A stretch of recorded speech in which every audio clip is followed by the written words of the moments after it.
पीक विमा संदर्भात सर्व शेतकरी बांधवांसाठी आज एक आनंदाची बातमी आहे। तर पीक विमा खात्यामध्ये जमा होण्यास सुरुवात झालेली आहे। 17,000 रुपये हेक्टरप्रमाणे शेतकरी बांधवांच्या खात्यामध्ये पीक विमा लाईव्ह इथं जमा होत आहे। तर पीक विमा जे की सर्व शेतकरी बांधवांच्या खात्यामध्ये 2023, 24 आणि 25चा खात्यामध्ये जमा होण्यास सुरुवात झालेली आहे। तर आता हा जो पीक विमा आहे ते कोणत्या जिल्ह्यात इथं जमा होत आहे, कोणते शेतकरी यामध्ये पात्र आहेत ते आपण इथं जाणून घेऊया। तर यामध्ये सर्वात मोठी अपडेट घेऊन आलेलो आहे जी की पीक विमा संदर्भात आहे। तर आता पीक विम्याचे जे काही पैसे आहेत ते 900 कोटी रुपये, किती 900 कोटी रुपये काही जिल्हे यामध्ये पेंडिंग आहे, काही जिल्ह्यांमध्ये पैसे तर लाईव्ह खात्यामध्ये जमा होत आहे।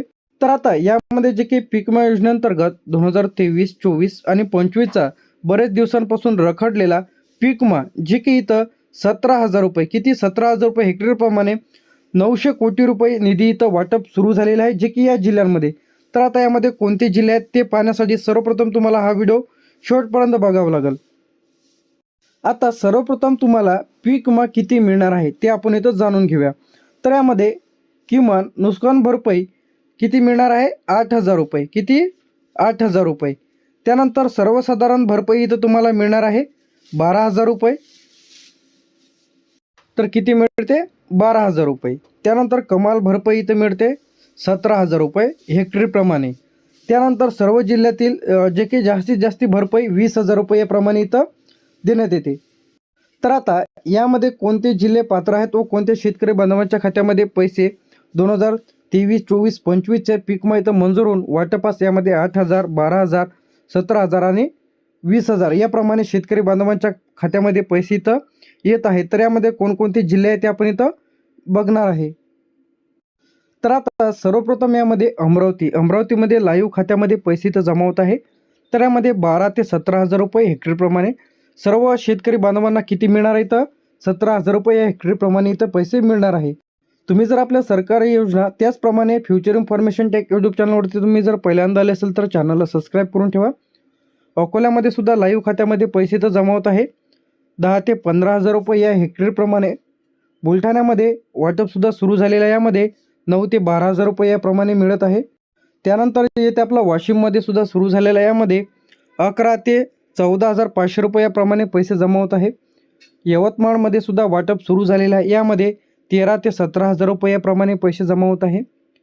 नागपूरमध्ये सुद्धा 10 ते 10,500 म्हणजे 10,500 ते 16,000 रुपये याप्रमाणे पैसे जमा होत आहे। वर्ध्यामध्ये सुद्धा पैसे खात्यामध्ये 12,500 ते 16,500 रुपयाप्रमाणे पैसे जमा होत आहे।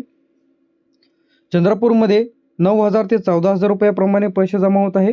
गडचिरोलीमध्ये 8 ते 12,000 रुपये। नांदेडमध्ये वाटप सुरू झालेल्या यामध्ये 15 ते 17,000 रुपये। तर आता यामध्ये जे की पीक विमा सरासरी किती मिळणार आहे तुम्हाला इथं 17,000 रुपये, जे की 17,000 रुपये या हेक्टरप्रमाणे जे की सर्व शेतकरी बांधवांना इथं याचे जे की पीक विम्याचे पैसे आहेत त्यामध्ये अमरावती, अकोला, बुलढाणा, वाशिम, यवतमाळ, नागपूर, वर्धा, चंद्रपूर, गडचिरोली, नांदेड तर या जिल्ह्यांमध्ये पीक विमा इथं आता मंजूर झालेला आहे। ह्या जो सदर पीक विमा आहे ते पीक विमा योजनेअंतर्गत 2023, 24 आणि 25चा जो काही हा पीक विमा आहे कधीचा आहे 2023, 24 आणि 25चा, तर या जिल्ह्यांमध्ये खात्यामध्ये पैसे इथं येत आहे। तर आता यामध्ये नांदेडपर्यंत आपण बघितलेलं आहे। त्यानंतर शेवटचा जो काही जिल्हा आहे त्यामध्ये जे काही परभणीमध्ये सुद्धा वाटप इथं सुरू झालेलं आहे, यामध्ये 12 ते 17,000 रुपये। तर आता हे त्यांच्या भरपाईवर आहे, ज्याचं सर्वात जास्त नुकसान तर त्यांना भरपाई इथं जास्त देण्यात येणार आहे। त्यानंतर इथं थोडं खाली यायचं आहे, त्यानंतर पुन्हा आपले जिल्हे इथं सुरू झालेले आहे। तर यामध्ये हिंगोली 12 नंबरला आहे, वाटप सुरू झालेलं आहे 9 ते 14,500 रुपये याप्रमाणे। लातूरमध्ये सुद्धा वाटप सुरू झालेलं आहे, यामध्ये 10 ते 13,500 रुपये याप्रमाणे। बीडमध्ये पेमेंट जे काही तात्पुरतं इथं थांबवलेलं आहे। तर आता यामध्ये बीडमध्ये 9,000 ते 12,000 रुपये, उस्मानाबादमध्ये 10,500 ते 13,000 रुपये याप्रमाणे पैसे इथं जमवण्यास सुरुवात। तर आता यामध्ये आपण जे काही सोलापूरमध्ये कधी सुरू होणार आहे तर यामध्ये 8,500 ते 12,000 रुपये याप्रमाणे मिळत आहे। तर यामध्ये लवकरच या संदर्भात अपडेट येणार आहे। तर येत्या 2 ते 3 दिवसांमध्ये, कधी 2 ते 3 दिवसांमध्ये पैसे इथं जमा केले जाणार आहे। अहमदनगरमध्ये सुद्धा 10 ते 14,000 रुपयाप्रमाणे मिळत आहे।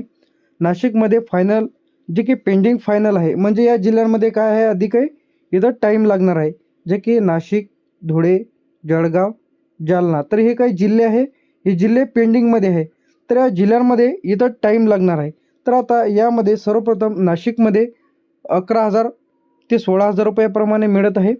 धुळेमध्ये 12 ते 14,000 आणि जळगावमध्ये 10 ते 13,000 आणि जालनामध्ये 9,500 ते 12,500 रुपये याप्रमाणे पैसे तर त्यांना दिले जाणार आहे. त्यानंतर आपलं जालना झाल्यानंतर छत्रपती संभाजीनगर ते सुद्धा पेंडिंग आहे. यामध्ये 11 ते 15,000 रुपयाप्रमाणे मिळणार आहे. पुणे, सातारा, सांगली, कोल्हापूर, रत्नागिरी, सिंधुदुर्ग, तर हे जे काही जिल्हे आहे, हे जिल्हे काही इथं पेंडिंग आहे. तर या जिल्हे, हे संपूर्ण जिल्हे इथं पेंडिंग आहे. तर या जिल्ह्यात लवकरच जे काही विम्याची रक्कम आहे ते जमा केल्या जाणार आहे. पुणेमध्ये 8,500 ते 10,500 रुपयाप्रमाणे मिळेल. त्यानंतर इथे येते आपलं सातारामध्ये 9,000 ते 11,000 रुपयाप्रमाणे मिळेल. सांगलीमध्ये 8,500 ते 10,500 रुपये याप्रमाणे. कोल्हापूरमध्ये 9,000 ते 12,000 रुपयाप्रमाणे. रत्नागिरीमध्ये 10 ते 14,000 रुपये. सिंधुदुर्गमध्ये 10 ते 13,500 रुपये याप्रमाणे शेतकरी बांधवांच्या खात्यामध्ये भरपाईची रक्कम इथं जमा केल्या जाणार आहे. त्यानंतर आपण सिंधुदुर्गमध्ये 10 ते 13,500. ठाण्यामध्ये सुद्धा पेंडिंग आहे, 9,500 ते 12,000 रुपयाप्रमाणे मिळतील. पालघरमध्ये सुद्धा 8,000 ते 8,500 ते 11,000 रुपयाप्रमाणे मिळेल. त्यानंतर मुंबई उपनगर, मुंबई शहर, तर हे जे जिल्हे यामध्ये टाईमच लागणार आहे. यामध्ये 5 ते 7 दिवसाचा कालावधी इथं लागू शकतो. तर आता यामध्ये जे की लेटेस्ट अपडेटनुसार, तर आता यामध्ये जे की लाईव्ह तुम्ही इथं चेक करू शकता की तुमच्या खात्यामध्ये जे की पहिल्या टप्प्यांमध्ये लाईव्ह खात्यामध्ये पैसे तर जमा होत आहे. पहिले जे की पेंडिंग हप्ता आहे ते बरेच शेतकऱ्यांना इथं मिळालेला नाही. तर आता जे की 8 ते 17,000 रुपये हेक्टरप्रमाणे पुढील 5 ते 7 दिवसात इथं DBTच्या माध्यमातून सर्व शेतकरी बांधवांच्या खात्यामध्ये इथं पैसे जमा केले जाणार आहे. तर यामध्ये सोयाबीन, कापूस, ज्वारी, बाजरी, मका, मूग, उडीद, तूर, त्यानंतर भात जे काही आहे, यामध्ये तांदूळ, तर यामध्ये ऊस, भाजीपाला, तर या पिकांसाठी सुद्धा 17,000 रुपये. तर सरासरी इथं जे काही पीक विमा 17,000 रुपये याप्रमाणे शेतकरी बांधवांच्या थेट DBT खात्यामध्ये इथं जमा केला जाणार आहे. तर त्यामध्ये हवामान बदलामध्ये अवकाळी पाऊस, गारपीट, चक्रीवादळ, कीड रोग असेल, तर याची जी काही भरपाई आहे ते 17,000 रुपयाच्या आतच तुम्हाला भरपाई इथं मिळणार आहे. तर 900 कोटी रुपये इथं जास्तीत जास्त रक्कम इथे रिलीज केलेली आहे. तर आता 2 लिस्ट आहे, यामध्ये 32 जिल्ह्यांमध्ये पैसे थेट लाभार्थ्यांच्या खात्यामध्ये जमवणं सुरुवात झालेली आहे. तर आता बरेच जे शेतकरी यामध्ये अपात्र आहेत. तर आता नुकसान भरपाई यामध्ये जे काही 25% जर असेल, तर यामध्ये 25% जर तुमची भरपाई असेल तर यामध्ये तुम्हाला 4 ते 7,000 रुपये. 50% जर असेल तर 9 ते 12,000 रुपये.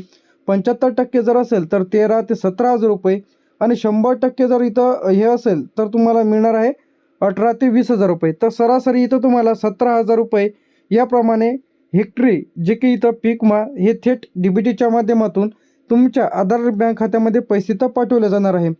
तर आता यामध्ये 2023, 24, 25 या तिन्ही वर्षाचा जो काही पीक विमा आहे ते बरेच दिवसांपासून, गेल्या वर्षापासून इथं रखडलेला होता. तर अखेर आता शेतकरी बांधवांच्या खात्यामध्ये पहिला टप्पा, दुसरा टप्पा, तिसरा टप्पा अशा टप्प्याटप्प्याने आज उद्या येत्या 6 दिवसांमध्ये सर्व शेतकरी बांधवांच्या खात्यामध्ये पैसे इथं जमा होतील. तर यामध्ये 2023-24चा पीक विमा 900 कोटी रुपये इथं पीक विमा संदर्भात इथं आलेले आहे. तर आता सर्व शेतकरी बांधवांसाठी आनंदाची बातमी आहे. तुम्ही जर आपल्या फ्युचर इन्फॉर्मेशन टेक यूट्यूब चॅनलवरती पहिल्यांदा आले असेल तर चॅनलला सबस्क्राईब करून ठेवा व तुमचे काय मत आहे कमेंट करून नक्की सांगा. थँक्यू.